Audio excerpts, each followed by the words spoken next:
Halo Sobat Nusantara, di video kali ini kita akan melanjutkan cerita dengan judul Kuntilanak di Jendela Kosan. Dan sekarang kita akan memasuki part keduanya. Selamat mendengarkan.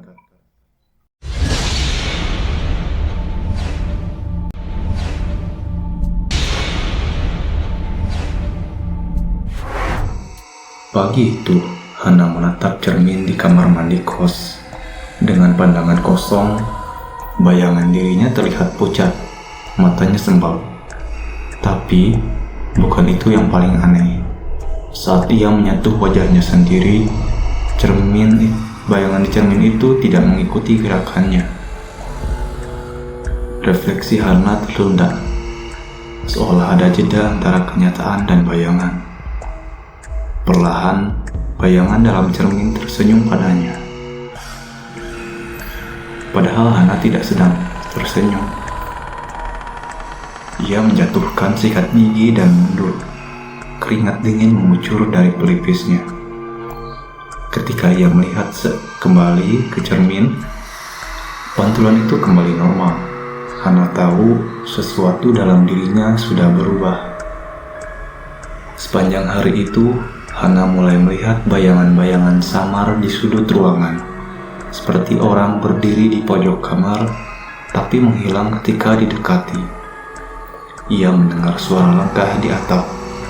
Meski kamar kos hanya 2 lantai dan atapnya tak bisa diakses. Yang paling mengganggu adalah suara tangisan yang muncul saat ia menatap jendela terlalu lama. Kadang terdengar bisikan, "Lihat lebih dalam.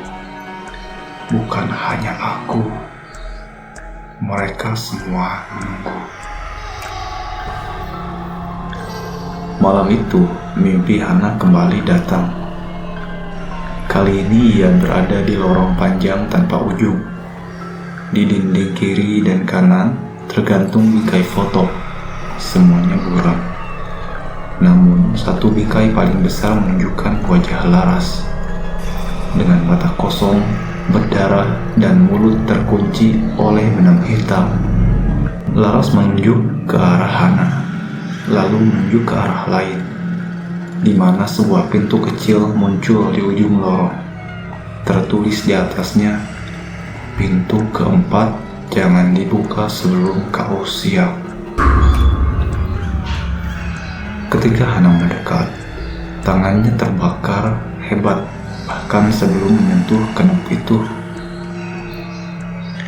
ia terbangun dengan keringat membanjiri tubuh. Lengan kanannya terasa perih saat dilihat. Terdapat bekas luka bakar samar, seolah nyata terbawa dari mimpi.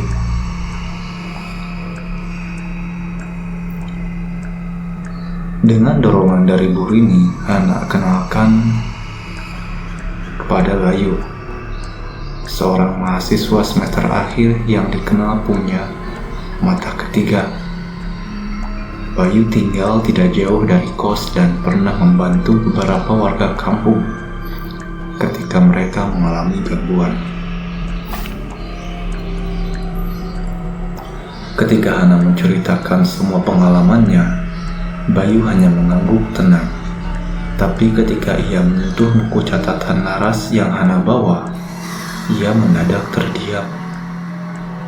Ini bukan sekedar buku harian. Ini pintu. Setiap mantra di sini, setiap simbol itu pemanggil. Dan kamu sudah terlalu dalam, Han. Mata ketigamu terbuka. Kamu bisa lihat mereka sekarang. Hana menelan ludah. Bagaimana menutupnya lagi? Bayu tidak langsung menjawab. Ia menatap Hana dalam-dalam. Bukan kamu yang membuka pintu ini, tapi mereka yang memilihmu. Dan sampai semua yang tertinggal diselesaikan, kamu akan terus melihat. Malam berikutnya, suara panggilan dari cermin semakin jelas. Cermin bundar yang ditemukan dalam kotak kayu itu kini tidak hanya menunjukkan pantulan wajah, tetapi ruangan lain. Ruang gelap dengan banyak jendela. Dan di balik tiap jendela, wajah-wajah wanita pucat dengan rambut acak-acakan mengamati dari balik kaca. Satu demi satu, wajah itu mulai mengetuk kaca cermin dari dalam. Tok, tok, tok. Suara itu membuat Hana menggigil. Ia menyembunyikan cermin di dalam lemari, namun suara ketukan tetap terdengar, seolah cermin itu punya telinga dan hati. Suatu malam, Hana terbangun karena mendengar suara berbisik dari balik lemari. Ketika ia membuka, cermin bundar itu bergetar sendiri. Dinding belakang lemari tampak seperti tergores oleh kuku, penuh dengan coretan acak dan kata-kata tak terbaca. Tapi di tengah coretan itu, satu kalimat terlihat jelas. Tolong bebaskan aku, bukan hanya aku yang terkurung. Di tengah malam, saat Hana menuju kamar mandi, ia melihat sosok perempuan berbaju merah berjalan menuruni tangga. Rambutnya panjang, kakinya tidak menyentuh lantai. Ketika sosok itu menyadari Hana melihatnya, ia berbalik. Wajahnya kosong, tanpa mata, tanpa mulut. Hana menjerit. Bayu yang saat itu sedang bertamu dan tidur di ruang tamu bawah langsung berlari menaiki tangga. Ia tiba di kamar Hana dalam hitungan detik. "Kamu lihat dia?" tanya Bayu. "Perempuan berbaju merah? Dia nggak punya wajah." Bayu menghela napas. "Itu bukan Laras, itu yang dikurung bersama dia." Dengan bantuan Bayu, mereka mencari kembali arsip mahasiswa yang tinggal di kamar nomor 7. Tapi anehnya, data dari tahun 2013 sampai 2015 hilang. Tidak hanya milik Laras, tapi juga 2 penghuni sebelumnya. "Kita harus ke RT sini, mungkin mereka punya data warga lama," ujar Bayu. Mereka bertemu Pak Tarto, ketua RT lama yang sempat aktif saat Laras tinggal. Ketika Hana menyebut nama Laras, Pak Tarto langsung berubah pucat. Laras itu bukan anak biasa. Dia pernah dipanggil warga karena suka teriak-teriak tengah malam. Tapi waktu didatangi, dia sedang tertidur pulas. Katanya, dan dulu pernah ada anak kos sebelum dia, namanya Maya. Hilang tanpa jejak. Terakhir tinggal di kamar nomor 7 juga. Bayu mengusulkan untuk melakukan semacam ritual ringan, bukan memanggil tapi melihat. Dengan bantuan daun sirih, bunga melati, dan air mawar, mereka melaksanakan tirakat di kamar Hana, khususnya di depan jendela, pada malam purnama. Dalam cahaya lilin, Bayu membaca mantra pelindung. Hana diminta duduk diam dan memejamkan mata, namun dalam beberapa menit, suasana ruangan berubah drastis. Udara menjadi dingin, lilin berkedip-kedip. Dari arah jendela terdengar suara ketukan yang tidak berhenti. Dan saat Hana membuka matanya, ia sudah tidak lagi di kamarnya. Ia berada dalam ruangan gelap, penuh cermin, seperti di mimpi. Laras berdiri di tengahnya, tapi kini ia tak menyeramkan. Ia tampak lelah dan menangis. "Aku tidak ingin ini terjadi padamu, tapi kita terikat." Apa yang mengikat kita? Tanya Hana dalam mimpinya. Pintu. Pintu keempat, satu-satunya jalan keluar. Seketika ruangan berguncang. Suara tawa wanita tua bergema di sekelilingnya. Bukan Laras. Sosok lain muncul, mengenakan kerudung hitam, tertawa menatap Hana. Hana terbangun dalam jeritan. Setelah malam itu, Hana tidak lagi menutup matanya dari mereka. Kemanapun ia pergi, selalu ada bayangan berdiri. Di halte, di kantor, bahkan dalam angkot. Sebagian hanya diam, tapi beberapa menatap langsung padanya. Bayu mengatakan dengan tegas, "Kamu sudah masuk terlalu dalam, tidak bisa lari. Sekarang kita harus tutup pintunya." Hana bertanya, "Apa yang terjadi kalau pintu itu dibiarkan terbuka?" Bayu menjawab dengan nada pelan, "Bukan hanya Laras yang akan datang, tapi semua arwah yang ikut bersamanya, dan mereka tidak semuanya ramah." Malam setelah ritual, Hana memandangi kembali buku catatan Laras yang sudah usang. Ia memperhatikan dengan cermat setiap perkataan dalam halaman, berharap menemukan sesuatu yang selama ini terlewat. Di halaman ke-17, di balik lapisan kertas yang nyaris copot, ia menemukan secari kertas kecil terselip. Kertas itu tampak seperti sketsa peta, bukan peta kota atau bangunan, melainkan denah kos. Digambar tangan dengan tanda lingkaran di sudut halaman belakang, dan sebuah tulisan kecil di bawahnya. Di bawah sumur lama, pintu keempat terkunci dengan darah. Hana membaca kalimat itu berulang kali. "Sumur di belakang kos," gumamnya. Keesokan harinya, ia menyelinap ke halaman belakang kos. Di depan pohon beringin besar, tepat di balik semak-semak yang tumbuh liar, ia menemukan tutup sumur tua yang ditutupi lumut dan dedaunan kering. Bayu datang malam itu. Mereka membawa senter, tali, dan niat kuat untuk mengungkap misteri yang selama ini terkubur. Dengan bantuan linggis, mereka membuka tutup sumur yang berat itu.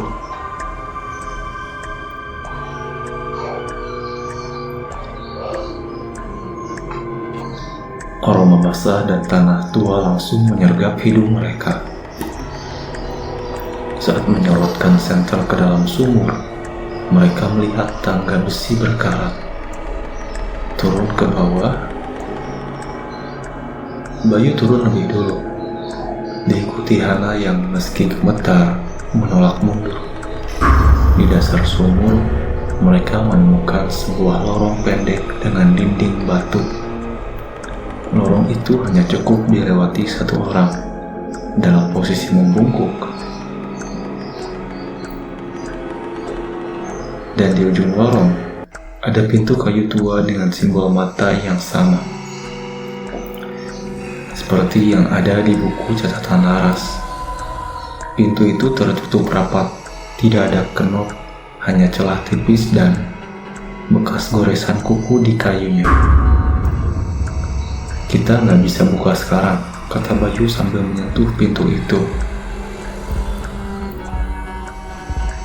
Tubuhnya langsung terlempar ke belakang, seperti disambar listrik.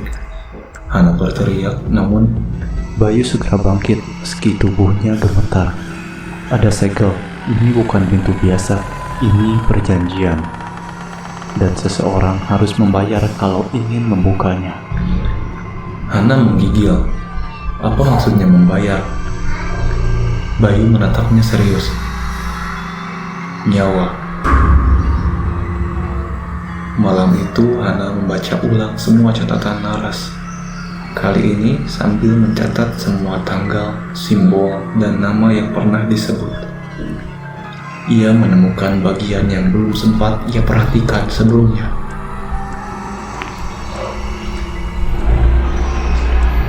Tertulis, "Aku dipilih karena melihat, tapi tidak kuat." Pintu itu bukan hanya tempat persembunyian, itu penjara. Tapi ia menjanjikan kebahagiaan, cinta, kuasa, semua yang tak pernah kudapat di dunia nyata. Dan satu kalimat terakhir, "Jika aku gagal, yang berikutnya akan melanjutkan. Yang bisa melihat akan menjadi kunci." Hana merasa jantungnya tenggelam. Ia adalah yang berikutnya.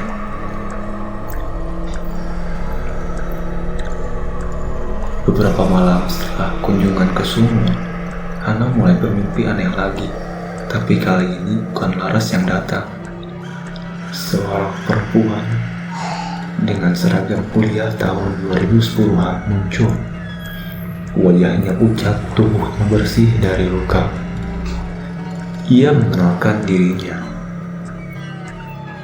"Aku Maya, yang datang sebelum Laras. Aku tak sempat keluar." Hana mencoba bicara tapi tidak bisa. Maya melanjutkan. Laras membuka pintu itu setengah, lalu terjebak di antara. Dia tidak tahu.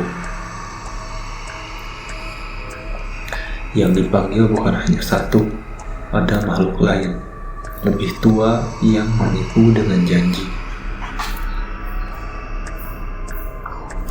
"Makhluk apa?" tanya Hana dalam hati. Maya menunjuk bayangan di belakangnya. Sosok hitam besar, tinggi, dengan mata merah menyala, dan mulut yang tak pernah tertutup. Ia ingin jendela, ia butuh tubuh, dan ia menunggu seseorang membuka pintu keempat sepenuhnya.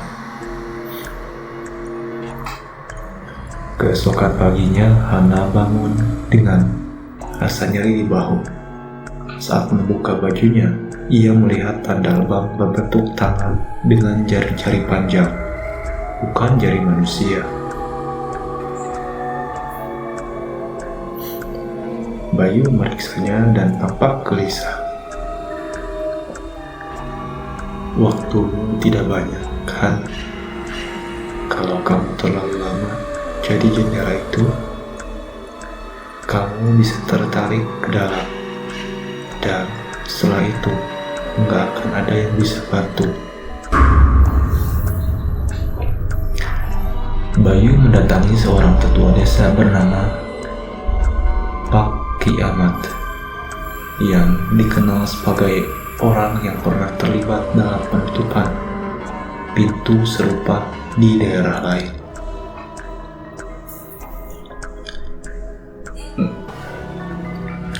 Saat mendengar cerita mereka, Pak Kiamat langsung terdiam. Pintu keempat itu bukan buatan manusia, itu saluran dari alam bawah. Ada yang tua di sana, makhluk kuno dari zaman sebelum manusia mengenal agama. Ia tidur, tapi setiap beberapa dekade seseorang membangunkannya dengan ilmu hitam. "Dan Laras?" tanya Hana. "Dia mungkin hanya korban. Tapi kalau kamu nggak tutup pintu itu sekarang, yang tua bisa keluar lewat tubuhmu." Pak Kiamat memberikan panduan. Mereka harus melakukan ritual penutupan di depan pintu keempat. Dengan syarat Hana harus berada dalam kondisi setengah sadar, berada antara hidup dan mati. Cuma di kondisi itu kamu bisa menyentuh pintu dari dua alam. Tapi risikonya Kamu bisa nggak kembali? Ujar Ki Amat. Bayu menolak keras, tapi Hana bersikeras melanjutkan. Aku yang dibawa ke sini, aku juga yang harus mengakhiri ini. Malam Jumat Kliwon, mereka kembali ke sumur.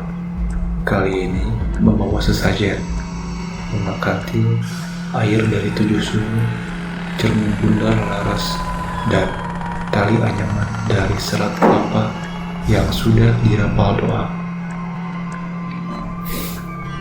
Hana duduk bersila di depan pintu, matanya tertutup. Bayu dan Ki Amat duduk di sekelilingnya, membacakan doa dan mantra. Dalam hitungan menit, Hana mulai gemetar, nafasnya cepat, lalu diam. Jiwanya masuk ke alam di balik pintu.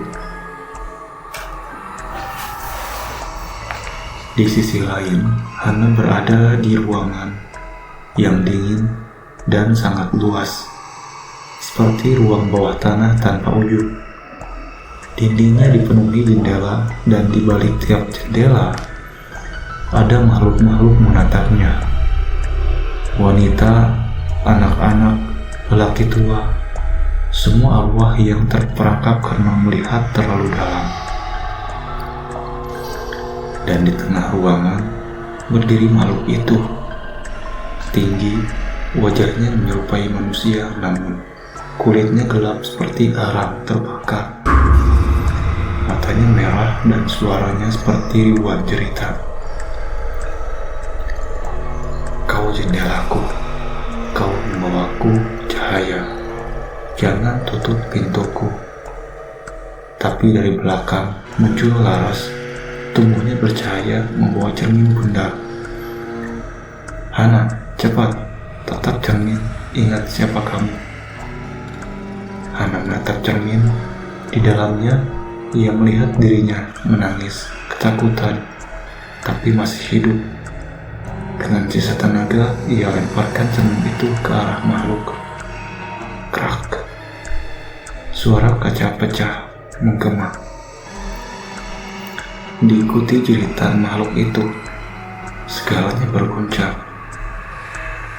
Hana tersentak bangun, nafasnya tercekat. Bayu dan Ki Amat segera menarik tubuhnya. Pintu kayu di depan mereka kini telah retak, lalu runtuh menjadi debu. Dari dalam, hanya terlihat ruang kosong dan hening. Segalanya menjadi tenang.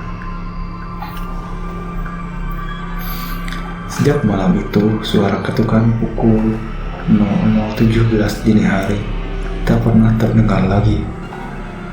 Cermin di kamar Hana tak lagi menunjukkan bayangan aneh.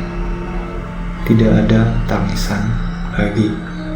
Tidak ada jejak tangan. Kosbor ini terasa ringan. Terasa tidak pernah muncul lagi dalam mimpi Hana, tapi maya. Muncul sekali, tersenyum, lalu menghilang dalam cahaya putih.